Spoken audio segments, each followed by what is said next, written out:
শান্তি হবে কেবলমাত্র ইসলামে। শান্তি হবে কিসে? ইসলাম। ইসলাম ছাড়া অন্য কোনো কিছু দিয়ে মানুষের জন্য কল্যাণ আসবে না, শান্তি হবে না।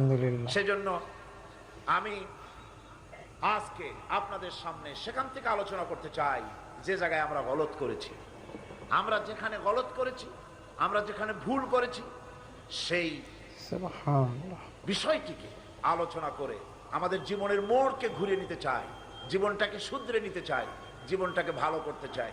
এই জীবন শুধরে দিতে পারে, ভালো করে দিতে পারে কেবলমাত্র কোরআন, একমাত্র কোরআন, শুধুমাত্র কোরআন। আর কোনো কিছু পারে বলে? এই পৃথিবীর মানুষ রাসূল করিম সাল্লাল্লাহু আলাইহি ওয়াসাল্লাম যখন এসেছিলেন, তখন তো সমাজে চুরি ছিল, ডাকাতি ছিল, জেনা ছিল, ব্যভিচার ছিল, হত্যা ছিল, ধর্ষণ ছিল, সব রকমের অন্যায় অত্যাচারে ভরপুর ছিল বিশ্ব। সেই বিশ্বের সমস্ত মানুষগুলিকে, সেই যুগের মানুষগুলি